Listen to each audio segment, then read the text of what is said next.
We will call the September 9th Carmel School Board workshop meeting to order. Roll call, Madam Secretary. Leila Spanberg is not here tonight. All other board members are present. Thank you. Please rise to join me in the pledge.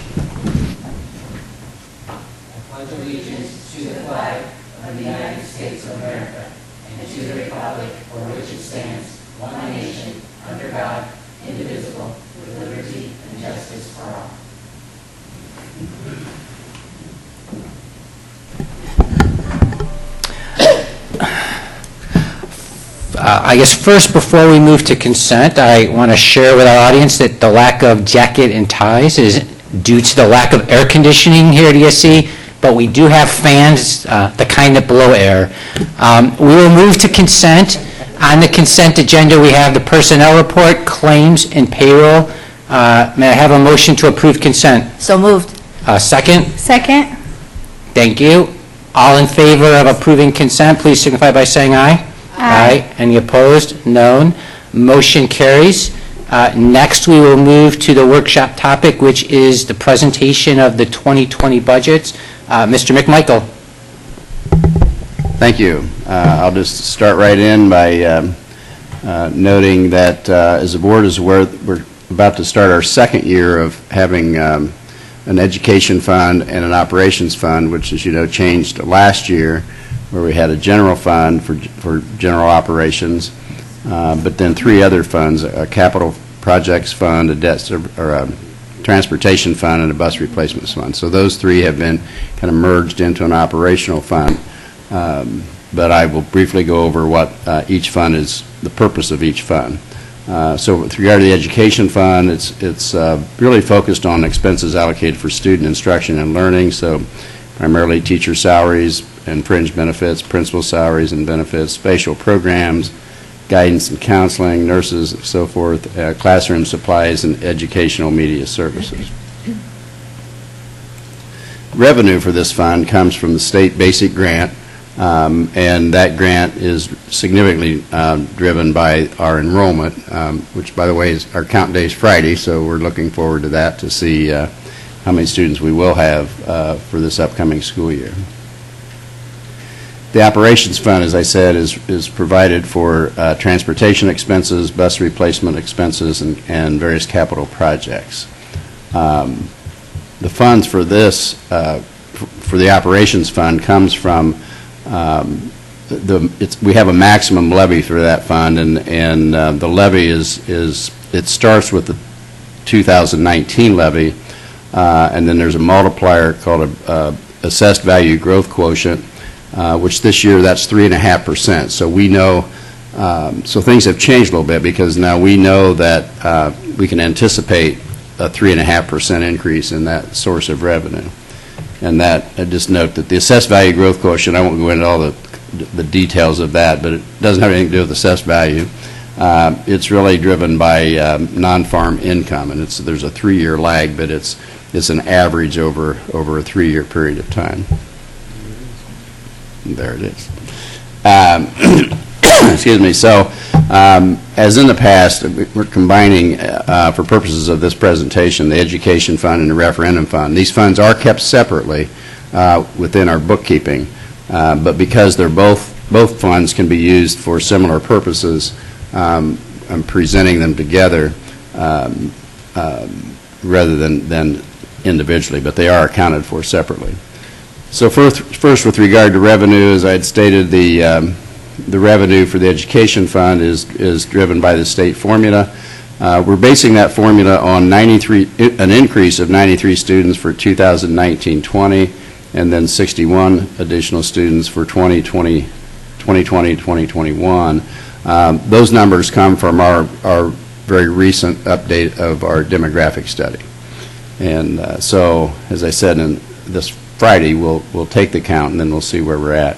That makes a difference because each student, we receive about over $5,500 in additional revenue. So each student counts, certainly in terms of the funding standpoint.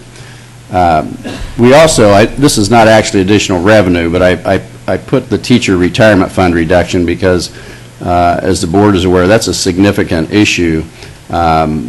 the district, the employer's contribution toward the retirement program for our certificated staff was 7.5% of their salary, and now it's 5.5%. So that frees up about $1.4 million.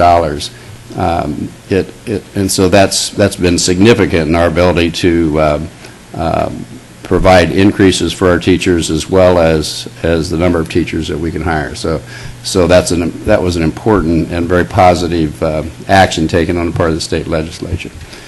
Then, with regard to our referendum fund, it's based on driven by property taxes, and as I stated earlier, we're expecting a 3.5% increase, which is just under $650,000. On the expenditure side, this budget assumes for 1920 under salaries for salaried staff, it assumes a 4% salary increase to their schedule plus increment, and then it's recognized that in part that's made available or possible because of that 2% reduction in the retirement program.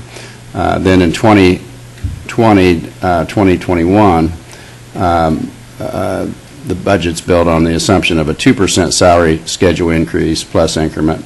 It also assumes a 1% performance bonus for eligible non-teacher employees. That 1% has increased slightly, but it was 0.75 the last 2 years. And I'd note that we're just about to start the bargaining process with our Teachers Association, so I'd want to state publicly that this we haven't settled that contract, of course, yet, and so we're not making any assumptions here. But financially, we're anticipating that, or we projected that if these were the increases, that they would fit within our financial ability. And then with our classified staff, the increase in the first year is 2.5% plus increment, and then 2% increment in the second year. With regard to benefits, we will have a 5% increase in our insurance premium, health insurance premiums for this upcoming school year, and for budget purposes have projected a 5% increase in 2021. Of course, we don't know what that adjustment will be at this point in time. At 5%, that's about half what the trend in health insurance is in our area. So we're hopeful that we may do even better than that next year. This year it will be 5%, and next year we'll see. But I have anticipated 5% or included 5% assumption in our budgeting. And then under non-personnel expenses, we have what I'd refer to as non-controllable expenses. Things like transfer tuition, our contract with St. Vincent's for our nurses, and then with things like supplies and travel, those are based on whatever the current trends are. And then our controllable expenses like supplies and travel, we've included a 2% increase. So with all of that, this is a pie chart showing revenue by category, and you can see that 81% of our funds for these two funds comes from the state grant, and 16% from property tax. 3% is miscellaneous. That would be everything from fees for Educare to various miscellaneous revenue like that. But I think it's important to emphasize the 16% for property tax, because that reflects our referendum, and as we know, if we didn't have that referendum, our school district would not look like it does today. We simply wouldn't have the ability to provide the services to children that we are able to do with the help of and support of our local community by supporting that local referendum. Then our expenses by category, you can see 93% for salary and benefits. And you may remember, if you happen to remember last year, that percentage was 96%. And the reason for the change is you may recall that in the first year of these new funds, we transferred revenue from our education fund to the operations fund, as was really required. We had to transfer certain expenses because they're no longer permitted in the education fund. Things like that are distant from students, things like custodial services, for example, and a portion of our utility expenses. And so we're doing that now, and we did that for 2019. And so as we put this budget together and had time to reflect, what we're doing now is we're not planning a transfer. What we will do is we will pay for the expenses that otherwise would be transferred, and the money would be transferred along with it.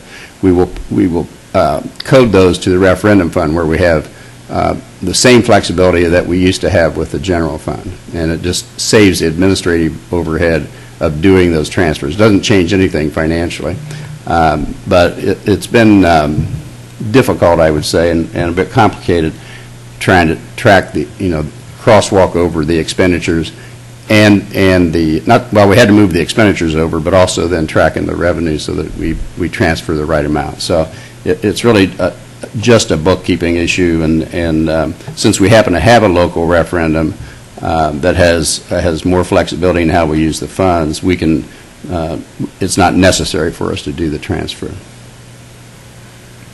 So with all of that, we began this calendar year, and this budget is a calendar year budget, even though the state formula is on essentially a school year, July 1 to June 30th.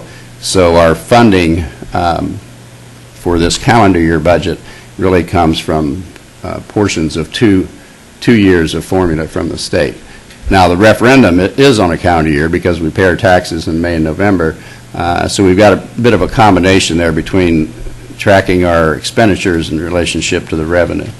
But we started this year with just over $8.3 million of cash balance. We try to maintain about a minimum of 8% balance, and that's about what that is.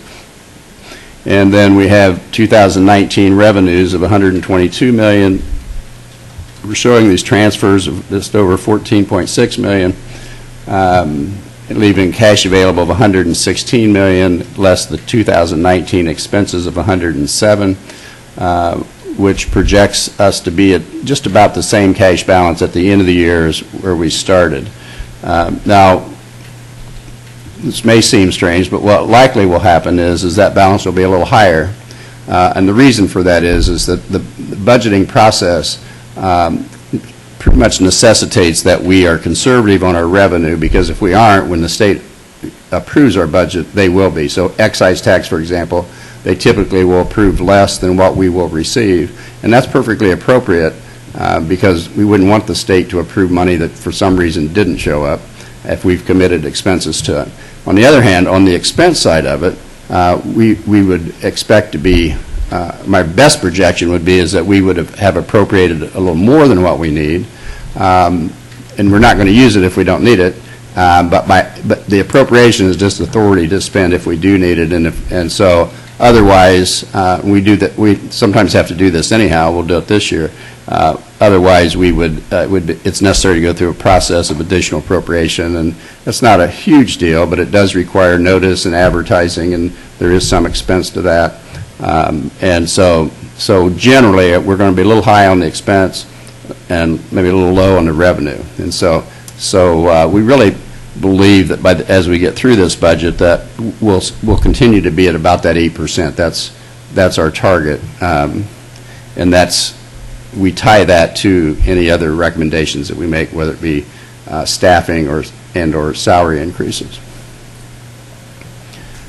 So then, in 2020, which is really for this year's budget, we again start out at $8.3 million. We have $128 million in revenues. That number's higher because we're now not transferring to the operations fund, and which makes cash available of $136 million, less the 2020 expenses of just over $128 million. So again, we end up with right at $8 million projected cash balance, which is, again, we feel that the decisions, most of what you're seeing here, by the way, is a reflection of decisions that many of them have already been made. Now, we haven't settled our contract this year, so that's a big one.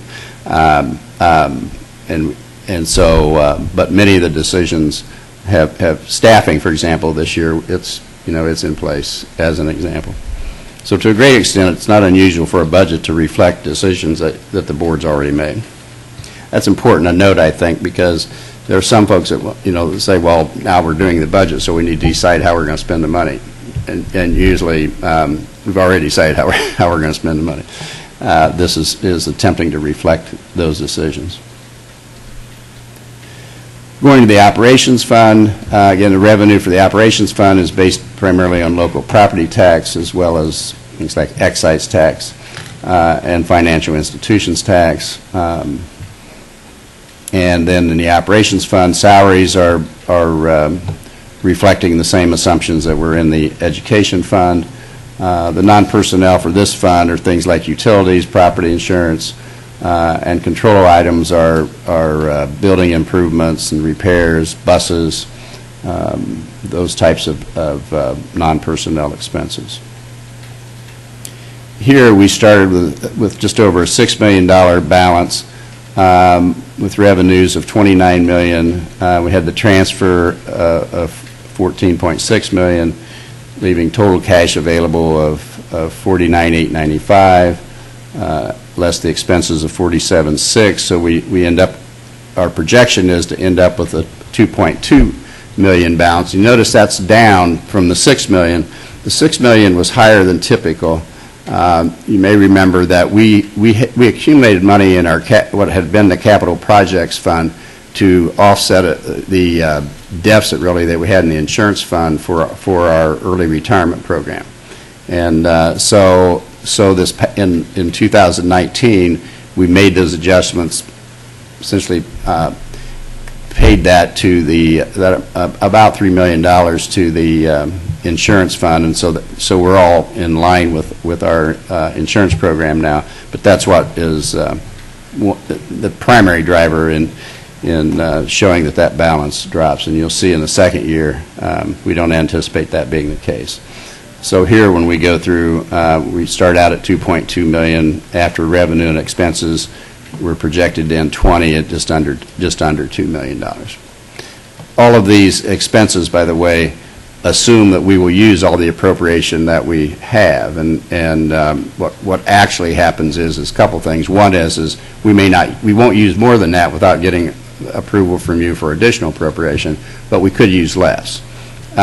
Number one, and then secondly, even if we have encumbered the money, those appropriations, they don't show up as cash, or it doesn't come out of the cash until, so if we have purchase orders written, for example, at the end of the year, those funds are committed, but you might say if they haven't been paid for yet, then that has an impact on what the actual cash balance is at that one day of the year, January 1st. So then we have, under these new programs, we still have a capital projects plan, which includes all proposed expenditures that exceed $10,000. These are for capital assets or projects that are considered, capital in nature. So in repairs to buildings that are in excess of $10,000, we essentially have a list of those that we anticipate, and that's one of the new requirements. And then our bus replacement plan, it continues to be on a 12-year cycle, and it's a 5-year plan. And so it used to be a 10-year plan, and so now I think they recognize that going out 10 years is, it's a lot of number crunching, but I'm not sure of the benefit of it. So now it's 5 years, but it continues to be a 12-year cycle. That also was 10 years several years ago, but over the, vehicles these days are really better than they used to be, and they last longer and so forth. So we're not having any concerns about the 12-year cycle. So I believe our last fund is the debt service fund. Again, these revenues are based on latest estimates. The money for the debt service also comes from local property tax. And so really all of our funds come from local property tax except for the education fund, which is a big one, but it comes from the state formula. So our current indebtedness consists of 2 lease rentals. And a lease rental is a bond issue that goes through a holding corporation or a building corporation, and typically they were our large bond issues. 2002, those go back to when we were building Creekside and renovating the other 2 middle schools, building the freshman center, some large project. We had sold over $120 million of bonds, and that was 20 years ago. So it's a significant bond issue, and takes us beyond what the debt limit is for a school corporation. And so when you have need for large amounts of debt in Indiana, that's the process that we and everybody else goes through. That is to have a legal separate entity in the form of a building corporation. We then that's why it's called a lease rental, because you're paying lease payments for the building that the holding corporation owns, but the lease payments are exactly the amount of the bond payment schedule, and then when the bonds are paid off, the title to the building goes to the school corporation. It's all kind of predetermined that way. So we have two of those, and we have 3 general obligation bonds, and those are bonds that are sold directly by the school district. And what I'm pleased to share with you is this slide, because you'll see that the 2016 bond issue and the 2018 bond issue are both paid off this year. And all the current indebtedness is paid off by 2024. And there's not very many school districts, particularly growing school districts, that will have a debt service fund that will look like this. Now, a district that's either declining and haven't sold debt for 30 years, that would be the exception. But you would find that growing school districts in particular, like us, where we've had need to build additional facilities as well as maintain the ones we have, this is a very enviable position to be in. Now, we will add debt when in the first quarter of 20 when we sell bonds for the 2 new elementary schools. But even then, well, a couple things. First, these general obligation bonds have been sold with either a 4 or 5 year payoff schedule. So that in the world of bond issues, that's quick, and so we're able to do that. And even the bond issue that we will sell for the elementary schools is on a 15 years payoff, as opposed to what more typical would be 20. And so this is really a good picture, and we're fortunate to be in that position, or this position. So here, we're permitted to carry an operating balance in our debt service fund of newer debt. The amount is 15% of the annual payment, and the old debt, like the 2002, it was 50%. And so a few years ago, legislature changed the 50% down to 15%. But still, in our case, it amounts to about $9 million. And that legislation is there because in Indiana, the debt from a school district and other local governmental entities, or well, at least school districts, is backed by the state of Indiana, and they do not want to end up paying for our bonds. So it's permitted to carry this operating balance, and so we do carry that. We've not had occasion to need it directly, but it's beneficial to us and therefore to the taxpayers, because we use that for cash flow, since in our education fund we're paying salaries every 2 weeks, and with property taxes you're getting the money twice a year. So by having some balance, it minimizes. In fact, we've not in recent years have not found it necessary to sell short-term tax, what they call tax anticipation warrants, which is really just short-term debt which you pay interest on until you receive these property tax payments. So that this is having that balance has been beneficial, and it is beneficial. So again, we end the year at just a little over $10 million in the first year, in this current year, 19, and then in 20, I would point out that you see the balance going from 10 million by the end of the year to 7.7. Excuse me. That decline is a part of our managing our tax rate.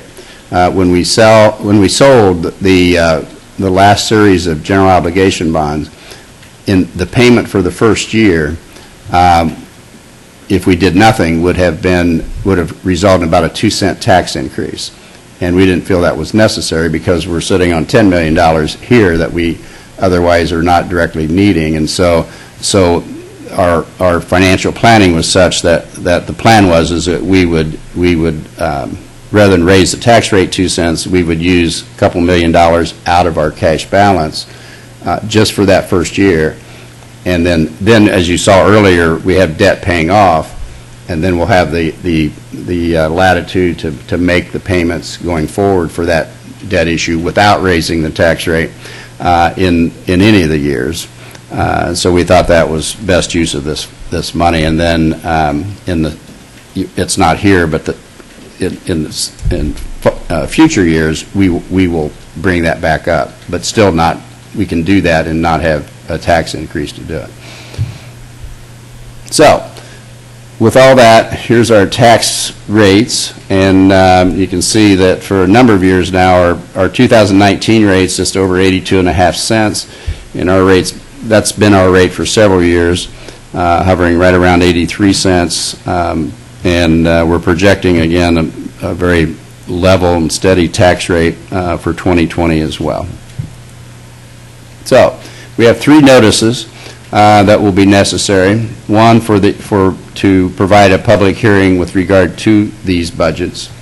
A second notice is to provide a hearing, and we'll do this all at the same meeting, a hearing for our capital projects plan.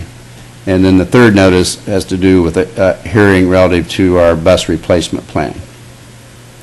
And so we'll advertise. There's a link here. All this information and more is now available on our website for both the board and the public.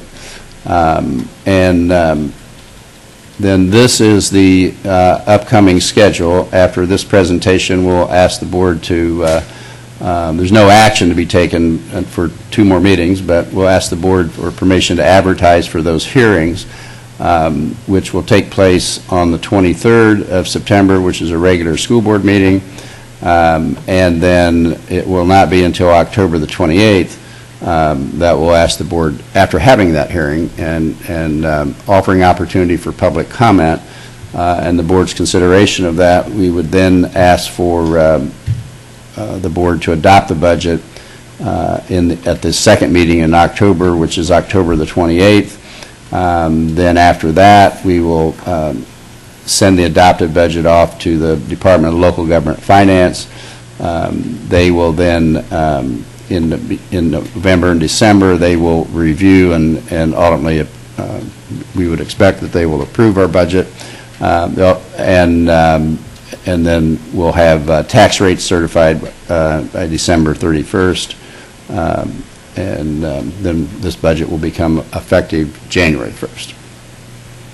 So with that, I'll stop and respond to questions that you might have. And again, you'll have another month or so, a couple months almost, to if you have other questions and so forth. Realize that you've not seen any of this information until right now. So, but we have a while before you will be asked to act on any of this.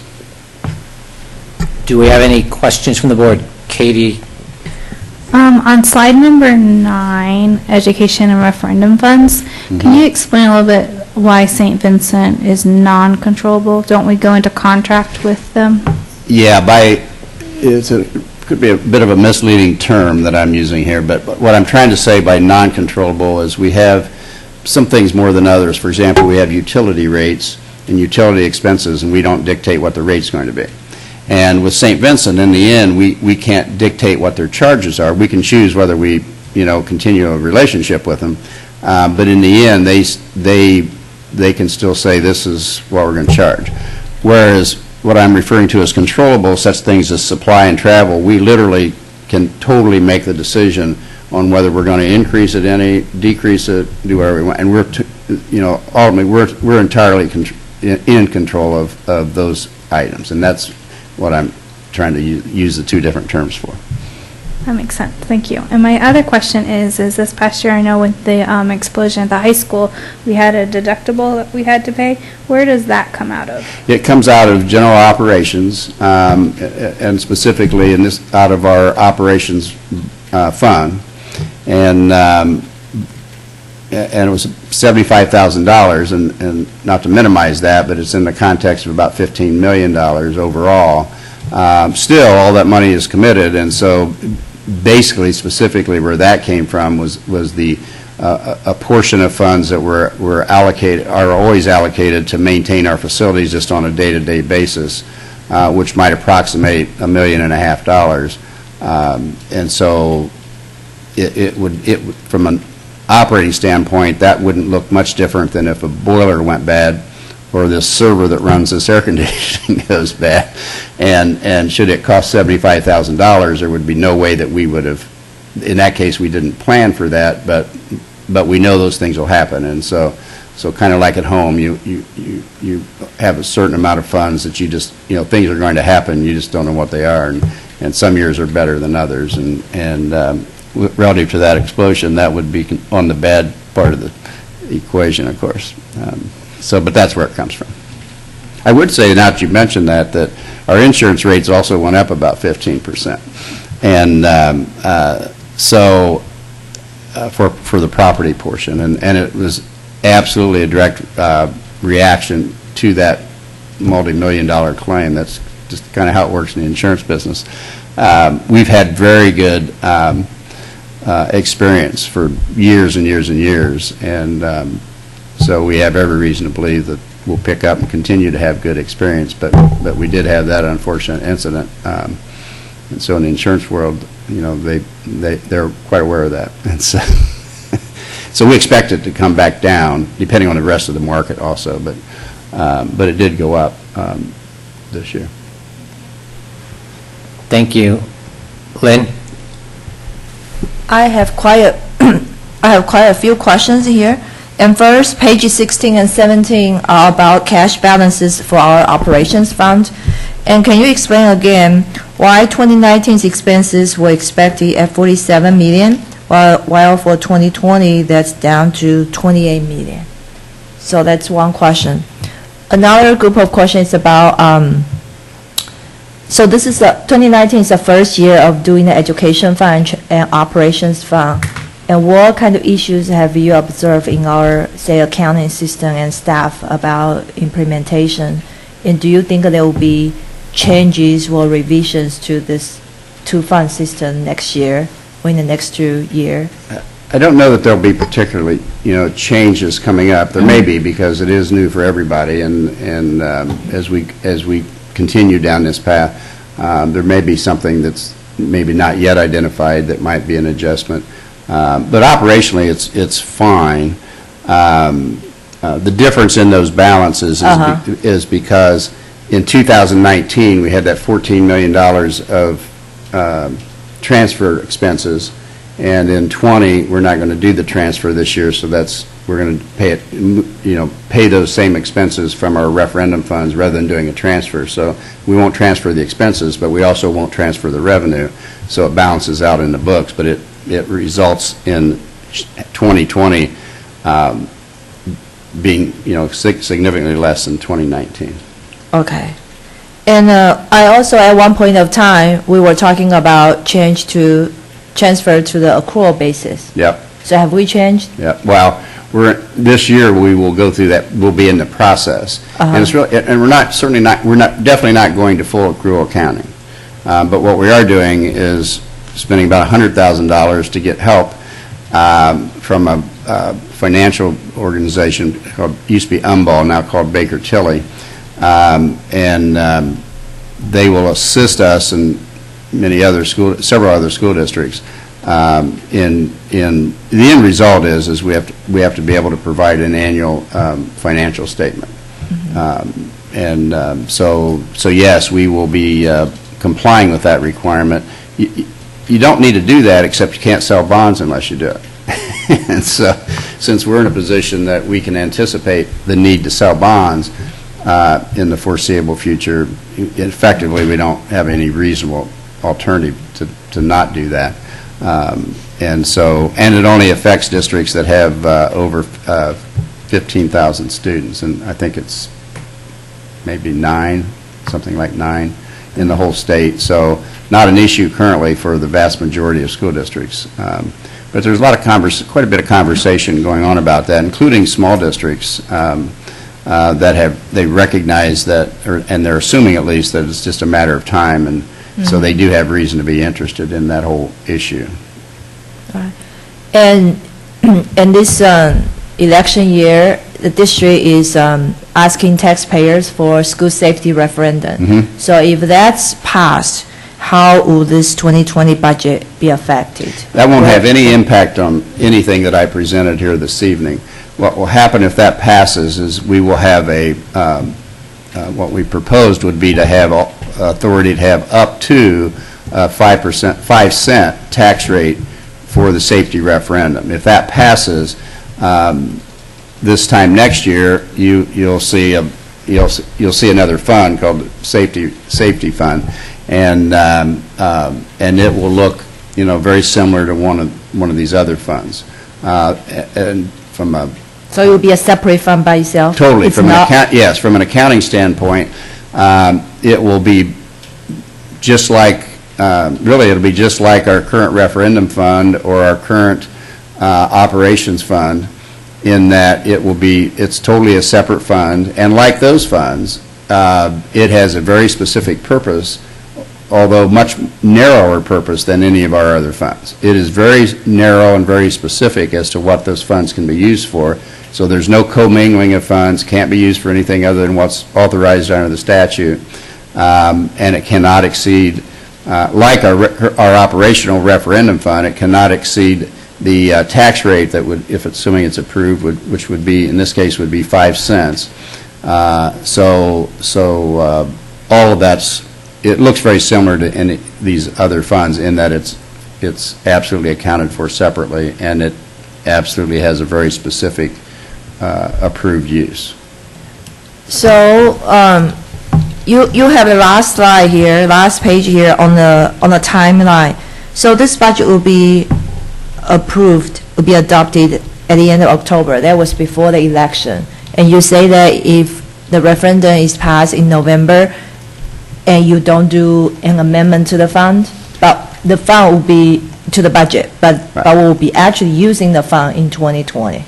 Yeah, what will happen if, assuming it's approved, is once it's approved, then we will go through a process that would look like an additional appropriation, except in this case, we're going to appropriate all the money, not necessarily all the money that would be anticipated, but certainly I would say a majority of it, and then having the approved, at that point, it's just a process, but we would submit to the state asking approval for this appropriation for this referendum fund. We would show them that it had been approved by the taxpayers and so forth, and then they will approve, because we won't ask for more than what we can show that would generate revenue for.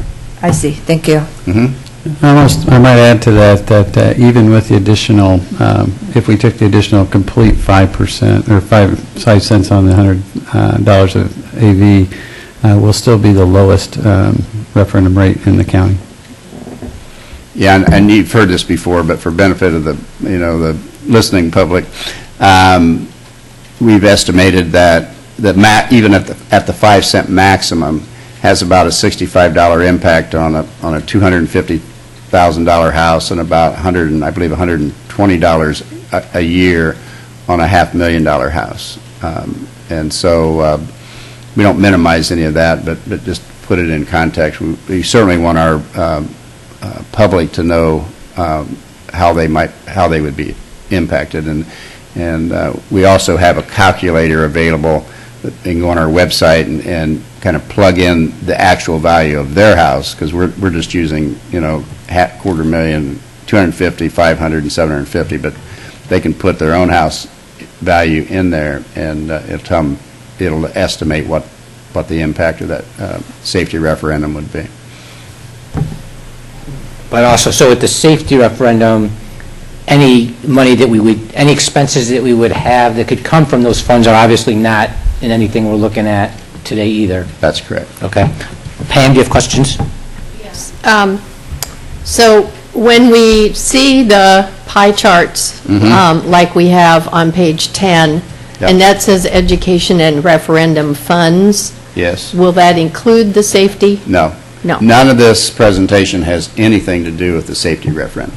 Okay, so where would it appear? It will appear all by itself Yes. when we're doing the budget? Yes. Well, Okay. yeah, yes, if it passes, as I said, a year from now, a part of this presentation will, Just be by itself. We'll get to a page that says Safety Referendum Fund, and then it'll have a similar format in terms of revenue and expenses and. Okay. And actually a sheet, too, that, much like the beginning of this, that'll be specific as to, what's being paid out of that fund. Right, okay.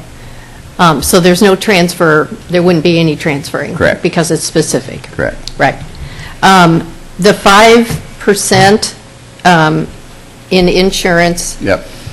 do you know what the dollar amount is for the teachers? I don't know it off the top of my head. We sent very specific information to all of our staff so they could see, we have three different plans, and so they can see very specifically depending on what plan they're on, and we have 4 tiers within each plan. So, we have single and family and Right. employee, spouse, and employee children, and so they can see specifically what it would cost them. But I don't remember, I can provide that, but I don't remember those numbers off the top of my head. Okay, I was just wondering what that was going to cost But those, the teachers. Yeah. those numbers, as of September 1st, have already changed. Yes. And then, I'm assuming that's subject to negotiation with CTA going forward? Well, what future happens, years, or? yeah, what happens is, and you're correct, our renewal is, it's a September renewal effective October, and so they will soon experience those increases. What comes into play, in the bargaining process is the premium, and our current contract provides for a percentage. So, for example, the board pays 65% of a family premium for the standard plan, which is kind of our middle plan. And if the employee takes our lowest deductible plan, we call it the prime plan, then the board pays the same regardless of what plan the employee takes. So it's based on the kind of the middle plan, the standard plan. If they take the prime plan, which is a lower deductible, less out of pocket, then the board's contribution is the same dollar amount.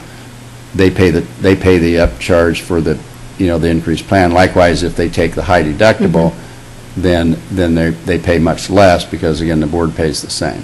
Okay. But that's subject to bargaining, and so that could change Right. as we go through the bargaining process. And the utility rule, 1.5%, when we were in the capital funds, that does not apply anymore to the operations fund. Correct. So we've been able to move all utilities? No. This year, we moved all utilities, but we also, the money followed the expense. So essentially, our operation fund pays about $2.5 million of utility expenses, which is what our capital fund previously paid for. And then our education fund, now our referendum fund, will pay the balance of that utility expense. And prior to that, prior to the education fund, it would have been the general fund, or the referendum fund. It wouldn't have mattered. But now, the education fund has a narrower use than the general fund did. Okay, so utilities won't be coming out of the education fund? No, they cannot come out of the education fund. Okay, that's good, thanks. Yeah. Any other questions?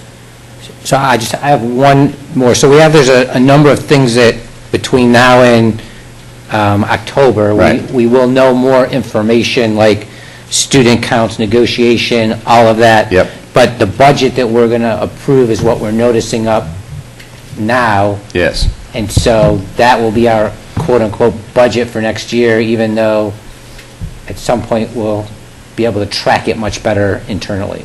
We will, and I'd emphasize that, the routine, if you will, is we'll go through a process of approving a budget. But ultimately, it's the school board's budget, and if the picture, which is why, for example, that, last year when we built the budget, we assumed, I believe, a 1% increase in salaries for the fall of 2019. That was, a year ago, we did not have a state formula, so we had no idea how much money. So I put in 1%. just more or less as a placeholder, you might say, because we absolutely, we weren't implying that's what the raises or anything were going to be, because we had no formula, let alone know what the enrollment was going to be.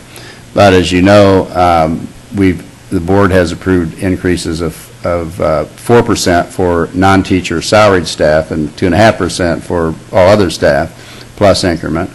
But we also, came out with a formula and that 2% reduction in TRF that we knew nothing about a year ago. And so things change.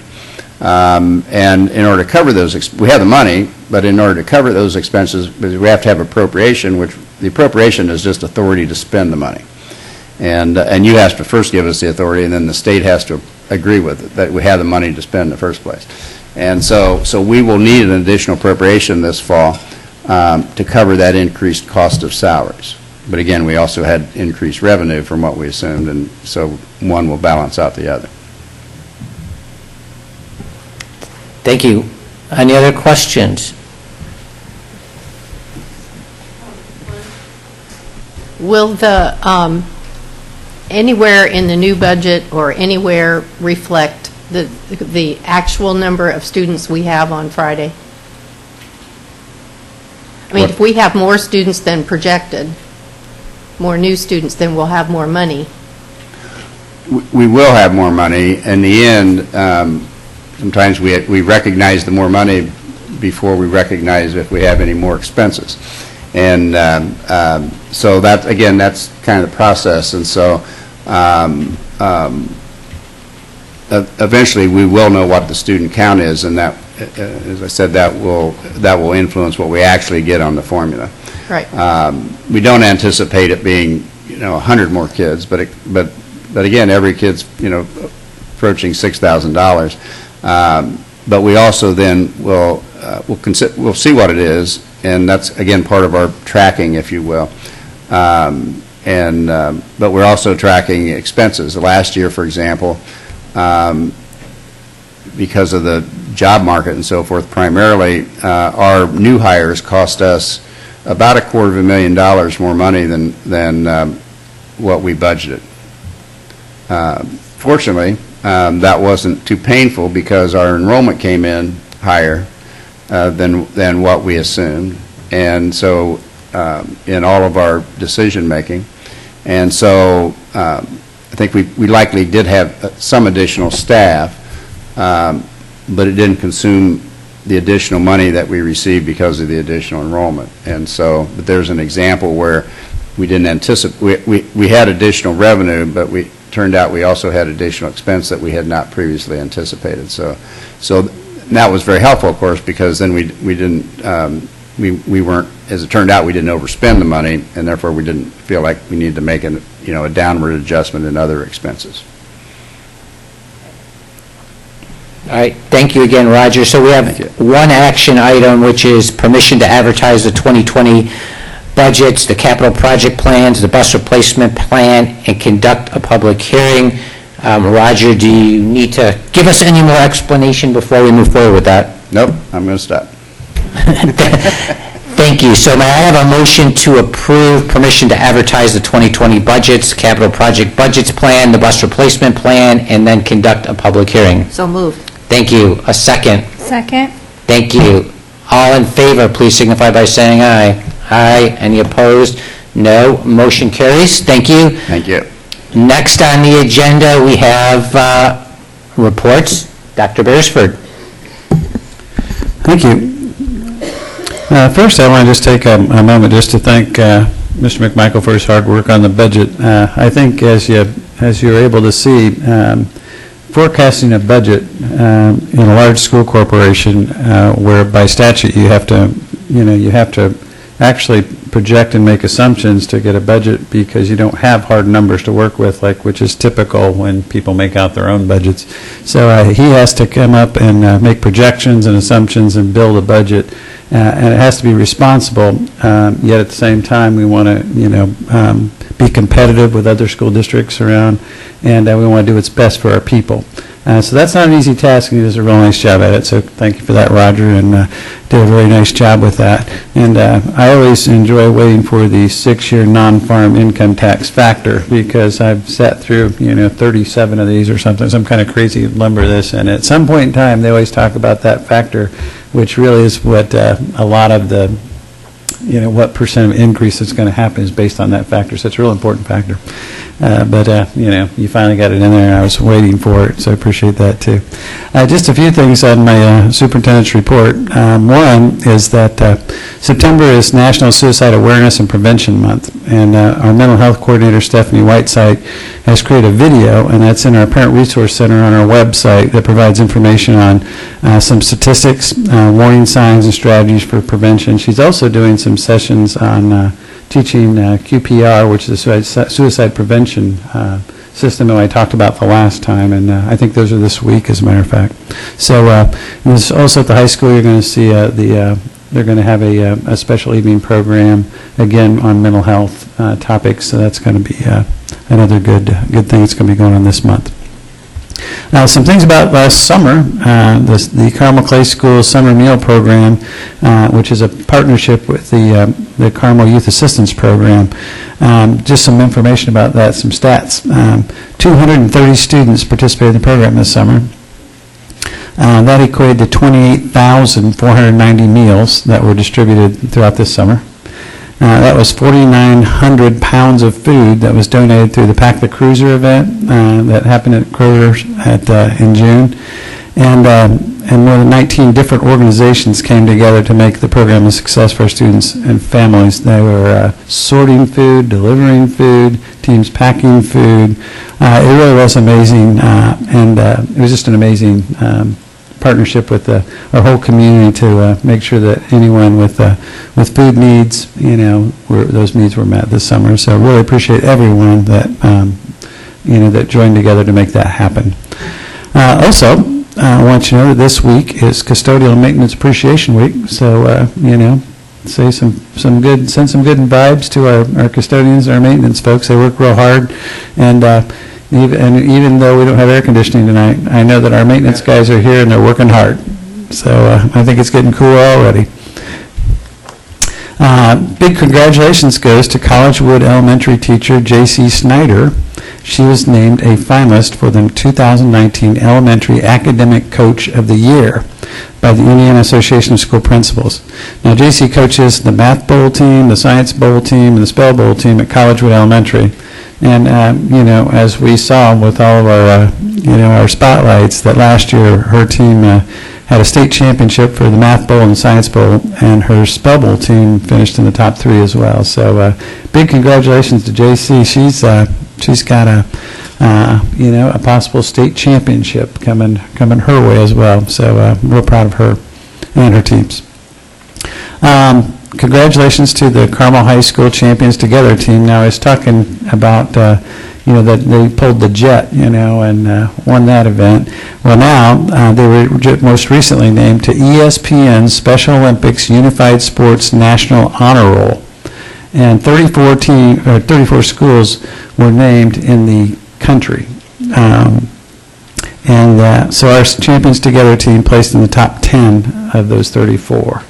And so, matter of fact, tonight was a unified team was playing flag football against Fishers, and I just saw a posting of our football team stayed after practice to cheer on our unified flag football team. So pretty special things going on over there at Carmel High School. Couldn't be prouder of those kids, and they're great athletes, and we're going to be giving them a spot. There's going to be a spotlight in excellence with our unified team at our next board meeting. So I'm looking forward to that.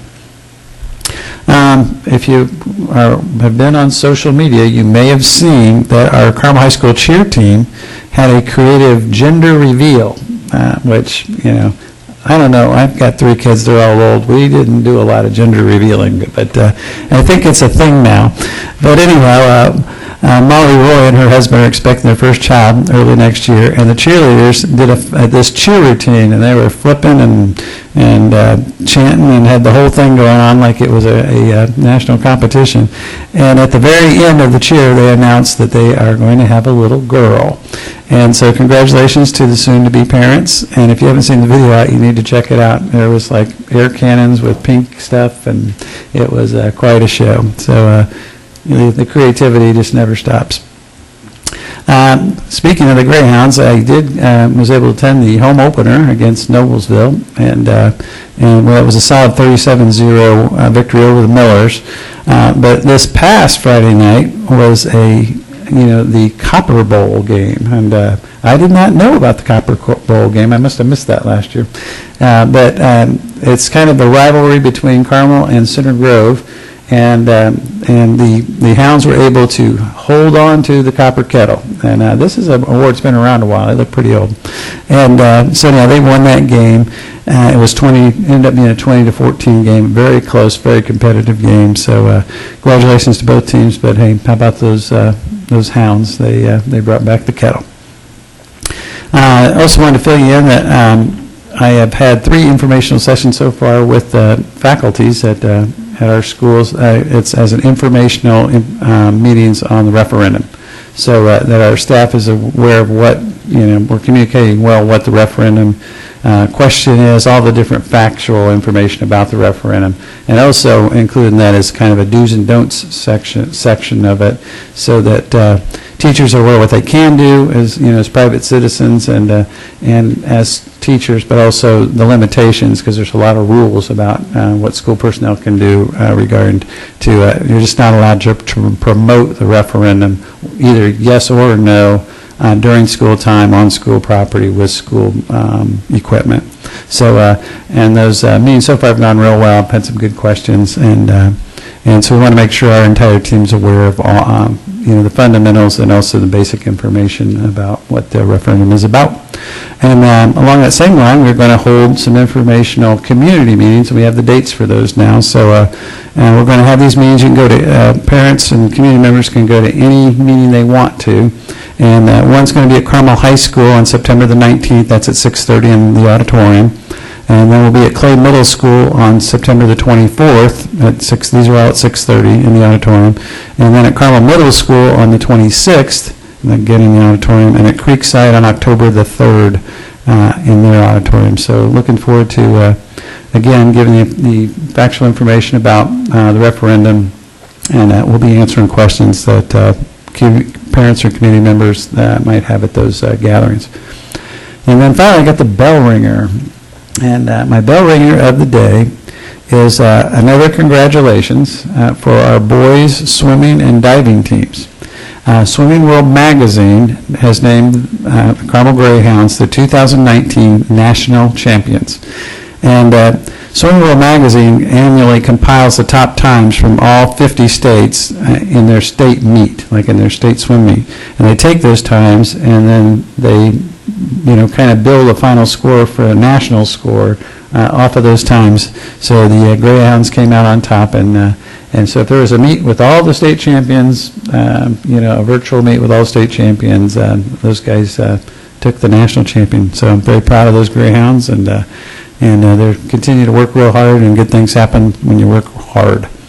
And that concludes my my report. I did want to give you a heads up that on Wednesday, the One Zone is going to have what is typically called the State of the Schools address, but we decided to kind of do a plot twist on that, and instead we're going to do a program that focuses on how Carmel Clay Schools and Hamilton Southeastern Schools, how we put into place educational experiences that prepare our students for their own individual futures.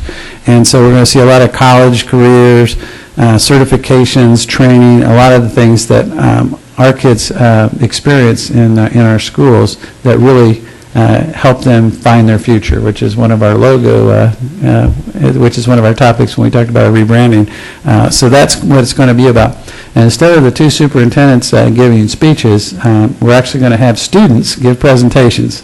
So we're going to go back to what what we call our prime sources, the kids that are actually going through the experience are going to present to the people in the room.